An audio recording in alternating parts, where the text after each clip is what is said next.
You already touched the subject. It was about chatbots. Do chatbots change everything is the question now? They are developing into a very powerful medium for media, as we learned already yesterday. Laurie Benson highlights how some of the top media organizations globally experiment now with bots and explore the potential of artificial intelligence. So now she will talk more about it. Laurie Benson, CEO of Upnexxt in the UK. Upnexxt is a consulting firm that specializes in advising companies on digital transformation and the changing consumer habits. I consider myself first and foremost a student of change, so you can imagine that I've been studying a lot lately.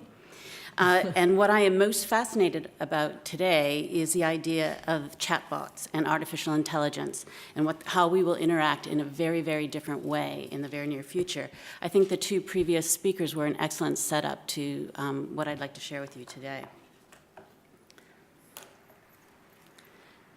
In September last year, I spoke at FIP in Singapore, and I predicted that bots would one day make websites redundant, that bots would fundamentally change the way we search by expanding search beyond text to a conversational interface, one that will be able to communicate by text, but also by voice and by visualization.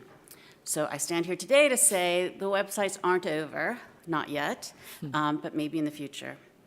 I still believe the time is going to come when users will no longer have to search websites, but instead you're going to have a digital assistant and bots to do the searching for you.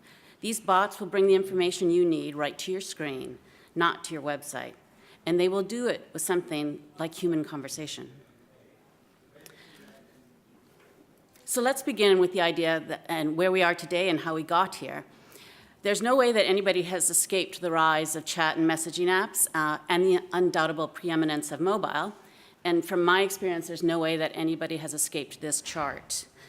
But when talking about messaging apps, we are talking about billions of consumers. And these billions of consumers are heavy users of this platform. In fact, this group spends 78% of their time on messaging apps and an average of 22 minutes. When you do that math, you see where your customers are going.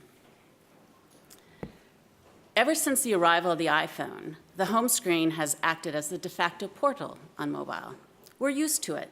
But now with the majority of time spent on messaging apps themselves will begin to rival the home screen as the go-to place for interaction. Today, there are more than 1.5 million apps on iOS and 1.6 million on Android. But most apps had a really terrible year last year. For many, the novelty of suddenly having access to all these functions at your fingertips has simply worn off. It's because we have too many of them.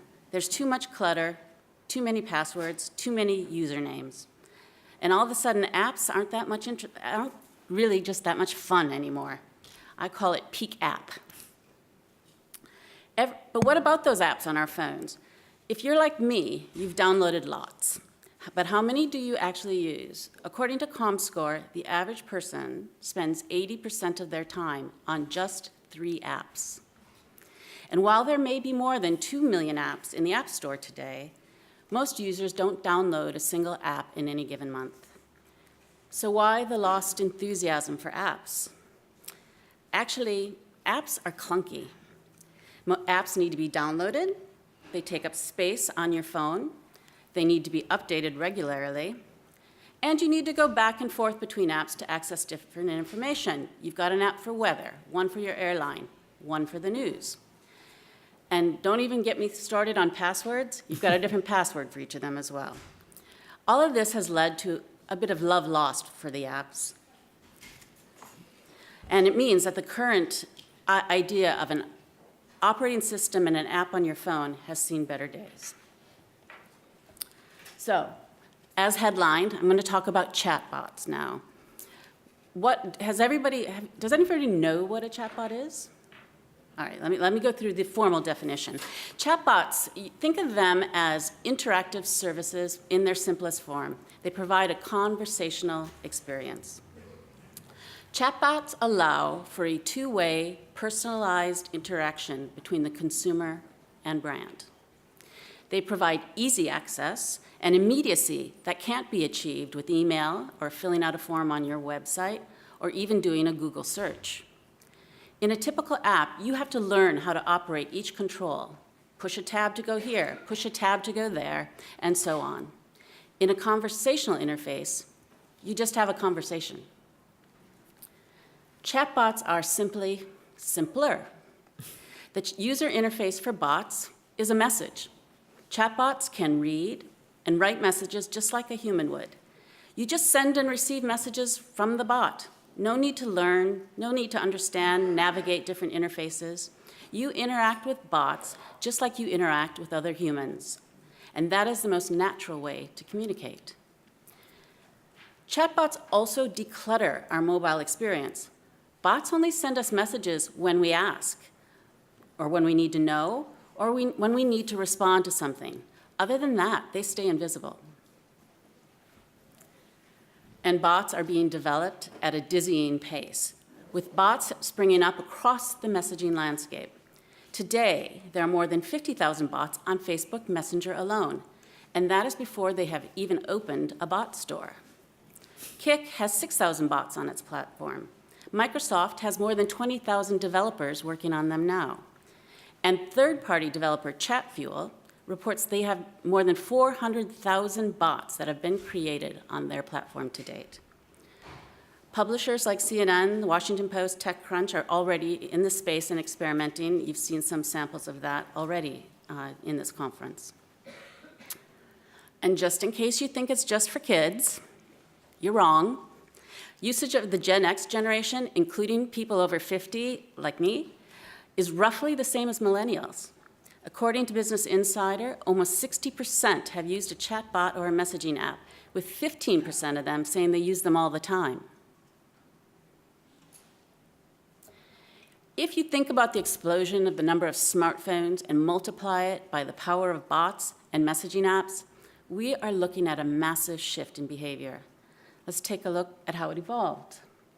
The PC brought us the website. Mobile brought us the operating system with its home screen and individual apps.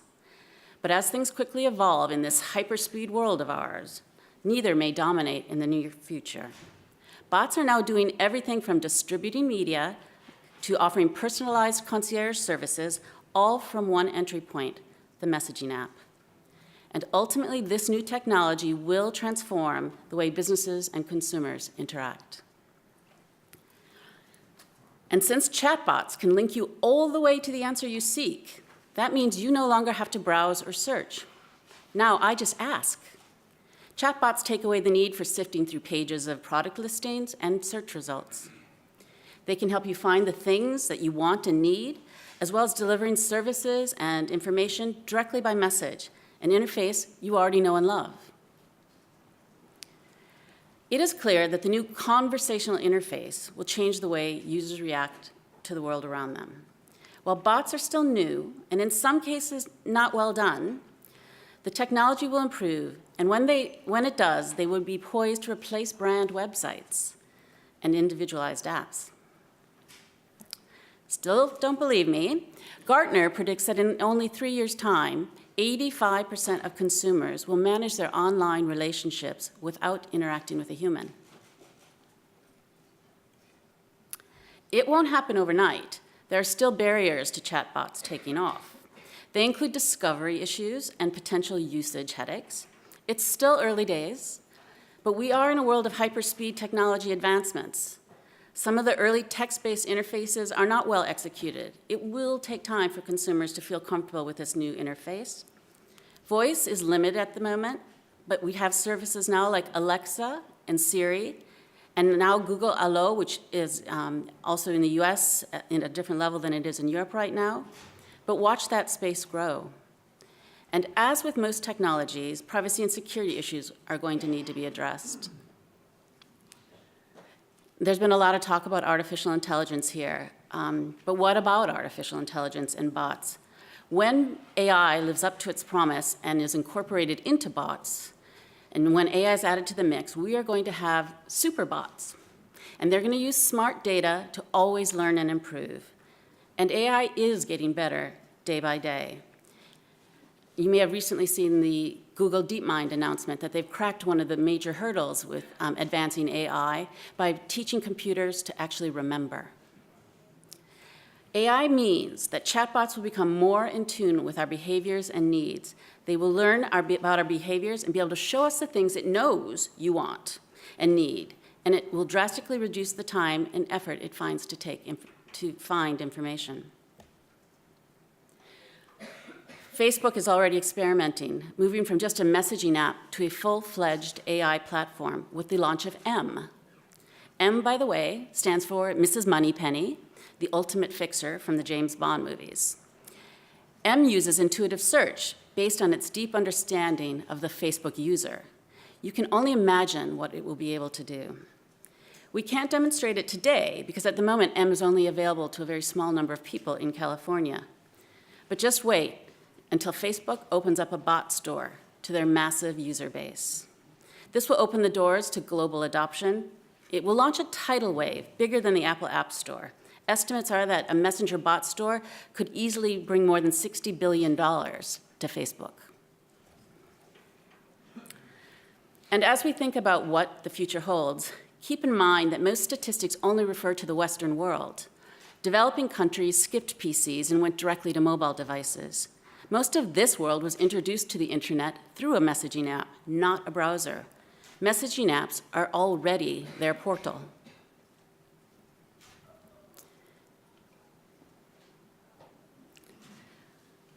But the website won't die because mediums never do, not even print magazines.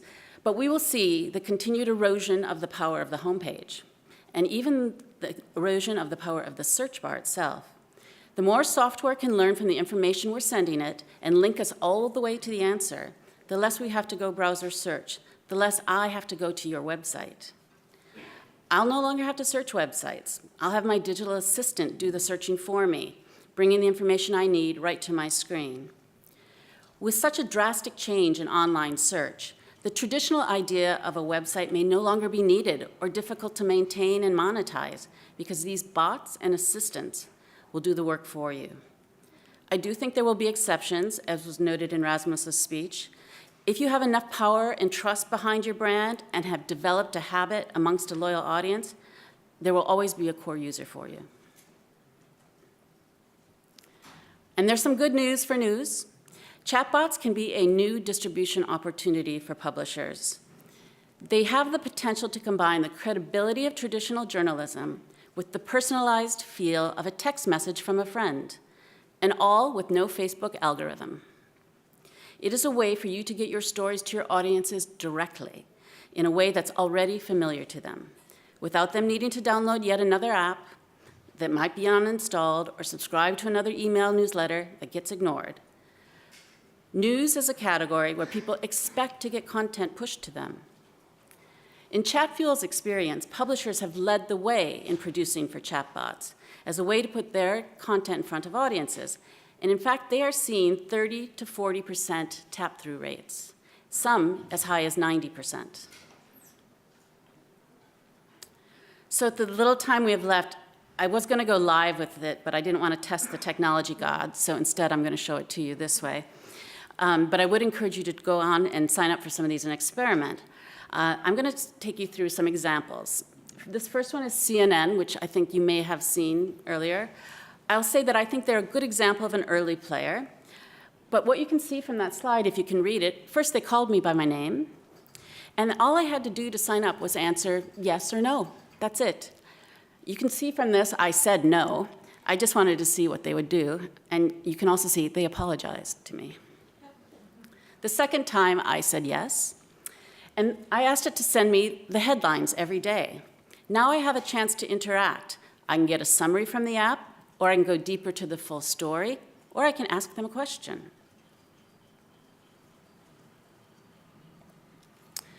And the app can also recommend stories based on my past choices. So you can see here they said, I thought you might like this based on what you've been reading. And I can ask about specific information. And I asked them about Trump. There was a lot there.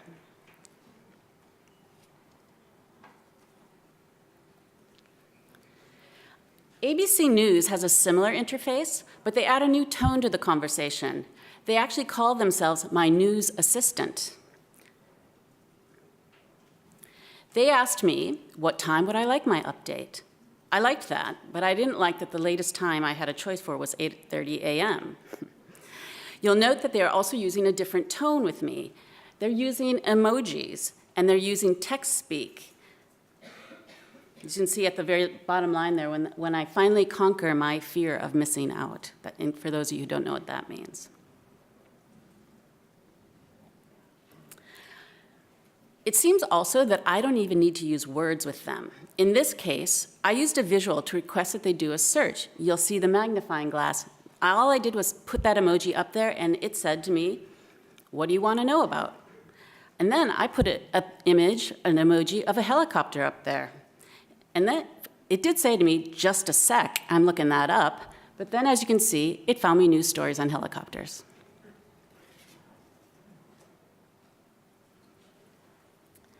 And now come the killer assistants. The major players are investing and are out in front of this nascent technology. Google Allo, only 6 months old, is combining a more sophisticated learning and voice technology. It's harder to demonstrate here in Europe. In the US, all I would have to do without even touching my phone is say, at Google, what time's my flight? And it would actually show up on my screen for me. That will come to Europe soon. But I'm going to show you an example of a conversation and how it works, because it works within the actual messaging app itself. I was messaging with some friends in Belgium. And so within that conversation, I did not need to leave Google Allo. While I'm speaking to them, I asked them, what time is it in Belgium? And it comes up what time it was in Belgium. And then I said, what's going on in Belgium? And it pulled up some information about Belgium. And then I said, when's the next train? And that app knew I was in Chelsea, London, and it said from Sloane Square what time I had to leave to catch the next train to Belgium. And as you can see, it even had a little map for me. All of that while I am texting with my friend in Belgium.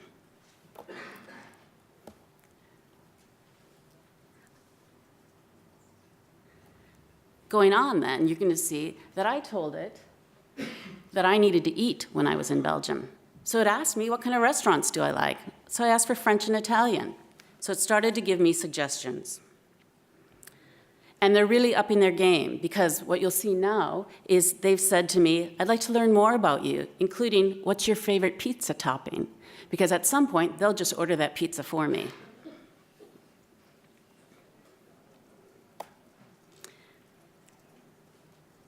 I'll give you a second to see that, absorb that.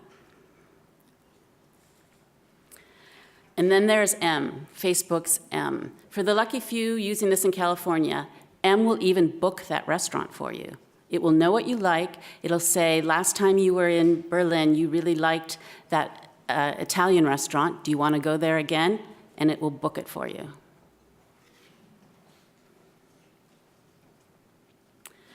I'll close out today with a quote from Facebook's head of Messenger. It's the beginning of a brand new era. There was the web, then mobile apps, and now bots. It's an incredibly powerful paradigm shift. Thank you.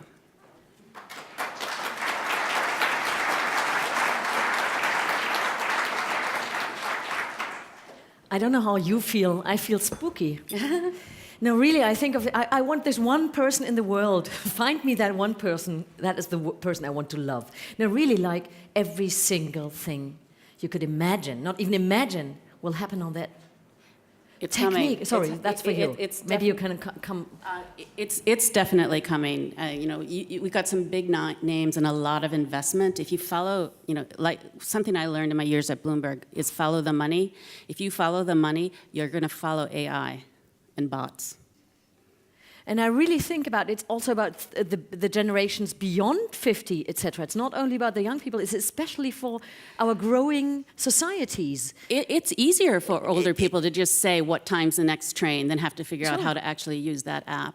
They're daunting, but it's not daunting to just say, please tell me, hey Siri, what time is it in Singapore? And Siri will just tell you. Talking about, I take your questions, just one question from me. Talking about data security issues.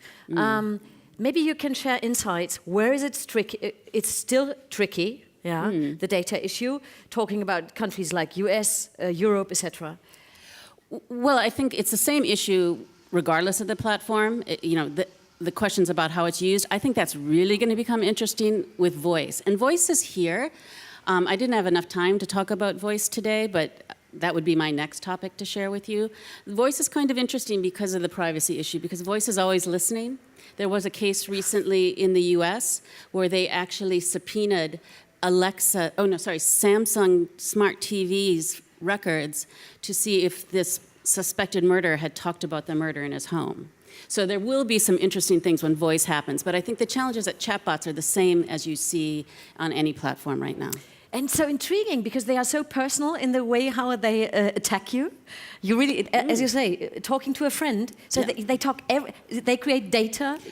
It's the way every one of us first learned to communicate. You learn to speak. Your questions, please. First, yours. Maybe we eat a bit up of the pause, but yours first and then you second. Olli Vanska, Microbit magazine. What do you think are the demands for the physical world? A human can pick up a phone and call the restaurant or adapt to a number of reserving platforms in restaurant or whatever. Do you think there might be even some kind of monopolizing effect on the reserving platforms? Certainly. In fact, I won't be able to quote the figures directly, but a lot of research has been done on this, is how much money companies will save on customer service. It's bad news for people who are in the call center business, but a lot of savings for those who are purchasing call center services. It will make everything more efficient for people. Mm. Your question, please. Thank you very much. We understand that chatbots and AI can provide services, can engage in conversation or relationship with a customer. What about artificial intelligence, the ability of writing features or articles? Because I know it's a big topic, maybe not opinion ones, but basic features, treatment of information, like replacing journalism. That actually exists today. There are companies out there who are using, scanning stories to actually create videos, and actually they can do them end to end. There's a company called Watch It, for instance. I would always say, much like my predecessors on this stage said, always best to have a human curate, at least for our lifetimes, I think. But it's already happening. Mm-hmm. Sports news, etc., or financial data. One question from my part. If the chatbots or the voices are entering the doors for publishers, what else do you think can come through that door? One is further articles, other things are services. If you're interested in an article on a singer, maybe you want a ticket for an event, etc. pp. How? Exactly. I think you're seeing a lot of publishers are understanding that their brand perhaps is more just than the information they put out. You can look at, like in the UK, at the Telegraph, where Telegraph does travels. Mm-hmm. They can actually book a trip for you. You can go on the Telegraph trip to Venice. If you've been talking about Italy with your friends, they might suggest that you book through them a trip to Venice, or a gardening idea, or even a recipe. All of that can happen. Any last question from you? Yes, please, and then we don't have any pause anymore. Janne Pullinen, A-lehdet, Finland. What are the thinking of the business models regarding chatbots? Tricky. At the moment, since the big players are Facebook, Messenger, et cetera, they're controlling what you're allowed to do when it comes to monetizing. It could be in the case of Quartz, which I'm sure all of you have seen. They're their own platform, their own bot, their own brand. They're free, and they do monetize it with somewhat traditional advertising. It will happen. It will be opened up. I think there are interesting ideas coming out. It could be subscription services. You might want to subscribe to the super bot that's going to do more things for you, or provide you different premium journalism, or maybe access to that journalist. So I think there may be premium layers that can be monetized, but think about that idea that you are personally one-to-one communicating with every reader, and at scale, but at scale. And I would reiterate, outside of the Facebook algorithm. It's you talking directly to them. Mm-hmm.